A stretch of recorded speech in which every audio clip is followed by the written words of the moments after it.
Now, first at 5, coronavirus cases on the rise in Indiana. A big jump today, higher than we've ever seen before. And Indianapolis Mayor Joe Hogsett with an update on coronavirus in Marion County. Will it mean any changes for you? And he could not be with the team last week due to COVID-19, but Purdue coach Jeff Brom is back and looking ahead to returning to the sidelines. Brad Brown chats with the coach next at 5. From the station working for you, this is WRTV News at 5. Streaming now.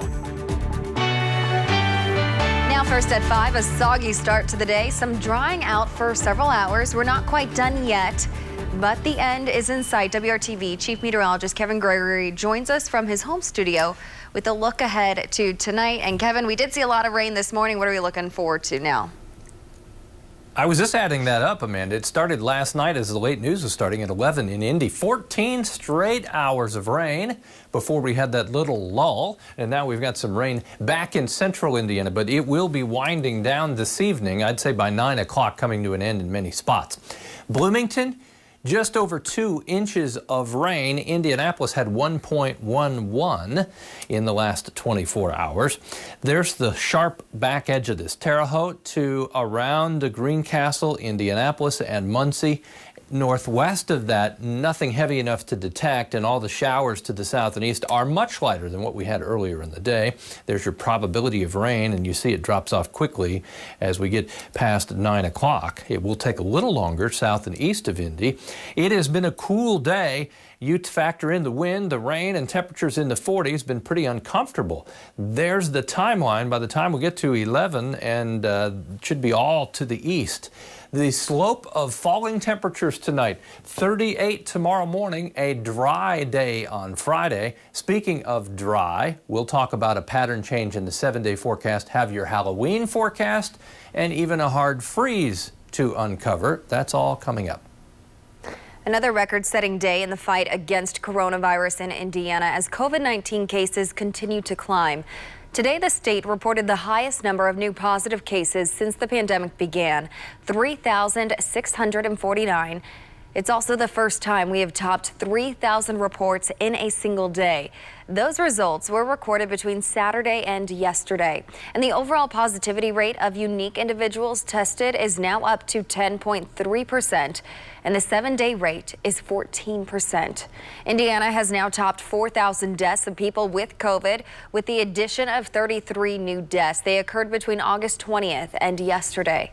And today, Indianapolis Mayor Joe Hogsett gave an update on the situation in Marion County. And for right now, that does not include bringing back measures to help reduce the number of COVID-19 cases. He said Marion County remains under the 10% positive test threshold that govern the earlier business closure and other mandates. But he says if the community does not take mask wearing and social distancing seriously, the county may have to take more action. He also made a plea to everyone who is exercising their right to vote to take safety precautions for themselves and others. In a year of historically high turnout, in which voting in person is the only option available to many of our neighbors, we must do our part, each and every one of us, to ensure everyone can vote and vote safely. When in line to vote, he emphasized maintaining 6 feet of distance and to wear a mask. And as we continue our Democracy 2020 coverage, lines continue to be long at polling sites around the city, but perhaps not quite as long today due to the weather.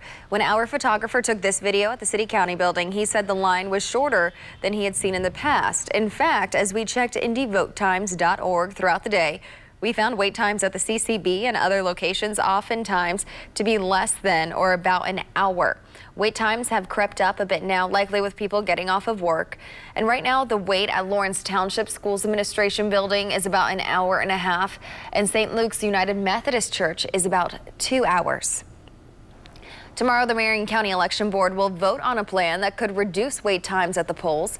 The 3-member board will vote in a public meeting to make Lucas Oil Stadium an early voting site on Saturday and Sunday. The vote must be unanimous. The board is made up of a Democrat, who is Mike Solari, the chairman, a Republican, who is Jennifer Ping, and vice chair and the Marion County clerk. Right now, the clerk is also a Democrat, Mila Eldridge. If approved, we can have more equipment at that site than we will at any of the other early voting locations, which would mean that a line that's roughly the size that we're seeing behind us can move through much faster than they're moving through right now. Both the clerk's office and Marion County Republicans have told WRTV that the chances the plan will be approved are extremely high. The meeting is set for 10 a.m. tomorrow, and we will keep you updated through the WRTV app and WRTV.com. And now there's been a great deal of frustration among people who have waited as much as 7 hours to cast their ballot. WRTV's Rafael Sanchez talks with our political insiders about the number of voting sites and the impact. What does that say about the status of voting and the interest in voting that the Marion County Clerk expanding the voting hours at the City County building? It's exciting to see that people are waiting in line, but the bad part about that is that for every person that's in that line, there's going to be people who see that line and don't go out and vote. The Republicans statewide and at the county level in Indiana have done everything they can to make it hard for you to vote. They only gave us 5 polling early satellite sites. Hamilton County has 6. We are a much larger county than Hamilton County, but because we're Marion County, we only get 5. The state of Indiana could have and should have done what they did in the primary, which was allow no-fault absentee. We don't have no-fault absentee, and it's because the governor refused to stand up to Donald Trump. And it's one of the most outrageous things this governor has done. It should have been no-fault absentee like it was in the primary. We have more COVID infections in the state of Indiana than we did when he made the decision to make it no-fault absentee. It's an outrage that people are having to wait 6 hours in Indianapolis to cast a vote. It makes me mad. There was one plan that was presented to the election board, and it was approved unanimously, as is required by law, for the largest number of early voting sites in Marion County since we started doing early voting. This in addition to all of the ability to do mail voting, and in addition to moving to vote centers where you can vote at any one of 188 locations for 12 hours on election day. The one benefit about this whole process and the lines is it's going to educate voters as to how these decisions are made. And I think it's going to get them very engaged in this process at a much earlier state and become much more active as to these decisions that are being made at your county level. Our political insiders, thank you so much. And our Democracy 2020 coverage continues right now on WRTV.com. With Election Day just 5 days away, nearly 80 million people have already voted early so far, by mail or in person, according to the U.S. Elections Project. President Trump and former Vice President Joe Biden are now focusing on key battleground states, none more crucial than Florida. ABC's Alex Prochet reports. Joe Biden leads President Trump in most national polls, but the 538 poll average has him separated by just 2 points in Florida. Both candidates courting voters today in this critical battleground. President Trump making his case on the economy. New numbers out today show third quarter GDP grew by more than 33%, a record number after massive losses tied to the pandemic. They won't even talk about it. This is the biggest event in business in 50 years. Nobody's ever seen a number like this. This is bigger than any nation. But economists caution without new COVID-19 economic stimulus and aggressive efforts to reduce the spread of the virus, that growth could shrink. President Trump's response to the pandemic, the crux of Joe Biden's closing argument. I'm not going to shut down the economy. I'm not going to shut down the country, but I'm going to shut down the virus. The senior vote, a critical voting bloc in the country, but especially in Florida. Census records show over 70% of seniors voted in the last election, more than any other age group. The Villages in Florida is home to the largest retirement community in the country. It's a group the president has had support from in the past. Before the COVID came in, everything was right on target. I feel as though he'll bring us back. Another crucial demographic, the Latino vote. Polls vary by double digits, with a new Marist NBC poll showing Trump up by 5 points among Florida Latino voters, while the latest Monmouth poll has Biden leading by 26 points among the same group in the Sunshine State. And while Florida will be critical, many once reliably red states are now too close to call. Texas, Arizona, even Georgia. Already more than 79 million Americans have voted early, either in person or by mail, according to the U.S. Elections Project, just 5 days before Election Day. Another pivotal region is the Midwest. President Trump will be in Michigan, Wisconsin, and Minnesota on Friday, while Biden will be in Iowa, Wisconsin, and Minnesota. Alex Perche, ABC News, Washington.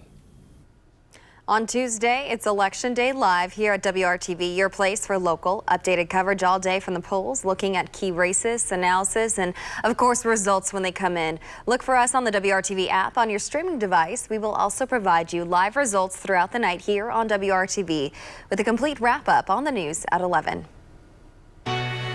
Still ahead on WRTV, the art that grew out of a nationwide movement is now center stage for all to see here in Indianapolis. We speak with one of the artists taking part in the Black Lives Matter exhibition. And Purdue is getting its coach back on the field, and the Boilermakers are moving forward to their second challenge on the Big Ten schedule. Coming up, see how they hope to make some gains from their Game 1 win. Boiler up. Rain moving out, so we'll concentrate on what's moving in to finish the work week and the weekend coming up.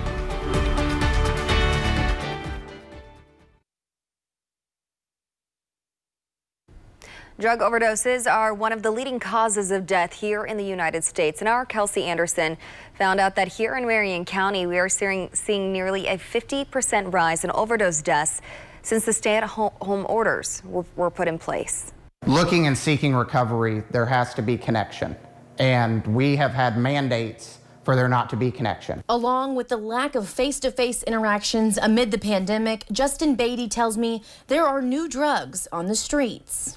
We've recently found here in Indiana, there's 3 new synthetic opioids that have hit the street that aren't showing up on fentanyl tests. Beatty is the director of the Mental Health America Indiana Training Institute. He says since the pandemic started, they have noticed an increase in overdose deaths. People are crafty. They're going to find ways to get around stuff. So, I mean, this is going to continue to happen until we look at the deeper root of that connection and making everybody feel supported with the resources that are available to them. The best way to combat this, Beatty says, is with compassion and letting users know the resources available to them. And he says since May, they have trained more than 500 behavioral health professionals. We switched in March to a new culture that wasn't existent in behavioral health of the digital format. So we've had to make sure people know how to support people through a computer screen, telephonically, and things like that. As someone in long-term recovery, Beatty says seeing people make small changes towards the road to recovery makes even the tough days worth it. To watch someone kind of just not even get to that point where they're smiling yet, but you see the shoulders shrug a little bit less. You start to see that little pickup in their voice, you know, those kind of things to really hear that, hey, I know positive change is available for me, and I think this might be something I can do. Working for you, Kelsey Anderson, WRTV. And if you want to learn more about getting the training to help or the resources available to you or a family member in need, look for this story on the WRTV News app. Tonight, local artists who created the Black Lives Matter mural on Indiana Avenue are working to continue the conversation surrounding racial and social justice. Their work is now being featured in a new exhibition called 18 Black Lives Matter. All 18 artists have their artwork in the show at the Indianapolis Arts Center. We talked to one of the artists about what she hopes people feel as they are walking through the exhibition. Whatever background you have or whatever stance you have, whether it's politically or race or anything, I think artwork just has a way of bringing out empathy, and that's what we really need in this world, is more empathy. And I think when people come to this exhibit, they are really going to be, I think, really moved by our work and our message. The exhibition is open now through early 2021. The Arts Center, which is located on East 67th Street in Broad Ripple, is open 7 days a week and is free for the public. Purdue's football season started with a win. The Boilermakers will have their first road test coming up this weekend, but their head coach is set to return to the sidelines after recovering from a positive COVID-19 test. Brad Brown has the latest. The train got rolling in the right direction last Saturday, but Purdue head coach Jeff Brom was not where he wanted to be. So it was unique. I haven't really experienced that before, nor probably do I look forward to ever doing it again, because it just doesn't feel like you're a part of it a whole lot, and there's not a whole lot you can do. Brom will be returning to work after a 10-day COVID quarantine. He'll come back to a team that did not play a great first game, but made enough plays to get the win. We get coached all week to do things a certain way, and when you go out in the game and don't do them that way, you're frustrated with yourself. And I was just, a few plays on the film were just hard to watch in terms of me not doing what I'm supposed to do. Quarterback Aiden O'Connell threw the ball 50 times, a couple of interceptions and a couple of sacks, but Purdue's offense still managed to gain more than 400 yards. I think having some balance was critical to open a few things up. It's very hard to play against teams that are playing for the pass, and that's all you do. David Bell caught 3 touchdown passes on the day, among his best performances since coming to West Lafayette. He earned the Big Ten's Offensive Player of the Week honor. I've always been the type of person just to let the game come to me. I think when you try to force stuff, it tends not to go your way, so I just go with the flow, and then if Aiden, decides to target me, however many times he targeted me, I would just step up and be the person to be. Bell and the rest of the Boilers are ready to put even more confidence in their junior quarterback. You can see it in his eyes that he wanted to win, and I think when we needed him the most in those last about 4 minutes, he stepped up tremendously. Purdue struggled against Illinois a year ago, managed just a single late TD on a rainy day in a 24-6 loss. Solid chance they'll score a lot more this weekend. Brad Brown, WRTV Sports. And rain postponed today's second day of testing at the Indianapolis Motor Speedway in advance of the 2021 Indy 500. It has been rescheduled for tomorrow from 10 to 6. Among the drivers expected to run, Scott Dixon, Ed Carpenter, and 2020 Indy 500 winner Takuma Sato. Fans can watch for free from the Turn 2 viewing mounds. Enter at Gate 2 on 16th Street and be prepared for a temperature screening. So, Kevin, as we take a look at the track right now from our Pagoda camera, will they have better weather tomorrow? They will. 8 hours of dry weather. How about that? From 10 a.m. to 6 p.m. as you mentioned. Good. They'll do a temperature check at the track, and I'll do a temperature check for you too. It'll be in the 40s. So if you're headed out there, definitely take a heavier jacket. We all knew it was going to rain today, and I mean we all knew it was going to rain. Gotta love the raincoat, even for the four-legged friends. The rain today, heavy at times, especially in the morning hours. I guess if you're a pet owner, one of the challenges, 10 out of the last 12 days, we've had some rain, so you're cleaning off a lot of paws to bring the dogs back in the house. I want to show you Carmel, Hamilton County, just one spot that had widespread soaking rain, 1.6 inches of rain in Hamilton County. Again, Indianapolis, 1.11. Rain, as we speak, slowly winding down. It won't happen quickly. Dry stretch starts tomorrow, and by dry stretch, I mean at least the next 7 days. We could use that. Have you noticed? Everything's a little greener. Certainly my yard that had gone so brown because I wasn't watering it is greened right back up. Monday morning, we'll keep our eyes there for a hard freeze. Temperatures middle to upper 20s. The slow roll to the east, southeast will continue for the rain. Oftentimes, the models are ahead, trying to move out the moisture faster than it really goes, but it's in progress, and we've certainly had the heaviest rain that we're going to see. This will all be much lighter. Look what happens when the rain stops. Lafayette, Peru, Terre Haute, all in the 50s, while under the rain shield, temperatures are still in the mid-40s, very cool for this time of year. In the morning, temperatures in the 30s. That's the way we'll start. A modest recovery from there, 42 at noon. A mixture of some clouds and sunshine. In the afternoon, temperature sitting in the upper 40s. Could be lucky and hit 50 in a couple of spots. That's the way we end the afternoon hours. A good night for Friday night football as we move closer to crowning state champions, but still playing outdoors. Temperatures in the low 40s, dropping into the upper 30s by the time the game ends, but most importantly, dry. Split weekend, 56 Saturday, 47 on Sunday. It's Monday morning that temperatures will be their coldest. I'll also mention on Sunday, you can see the wind symbol there. We'll have gusts over 30 miles per hour with a high of just 47. It will be a very cool day. 26 is the morning low on Monday. That'll be our coldest temperature so far this fall, and back into the mid-60s early next week. One more thing, dry on Election Day with sunshine. If the lines are long, you're out in the sun. Good to know. Thank you, Kevin. Still ahead on the news at 5, one airline wants to get people flying again in the age of coronavirus. What they are offering to inspire you to be confident about your choice.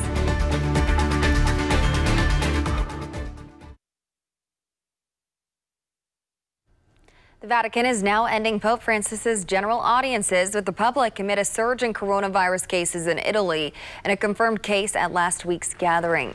The Pope will resume live streaming his weekly audiences from his library, as he did during lockdown during the spring and summer. The Pope's decision to not wear a mask during these events has drawn criticism on social media.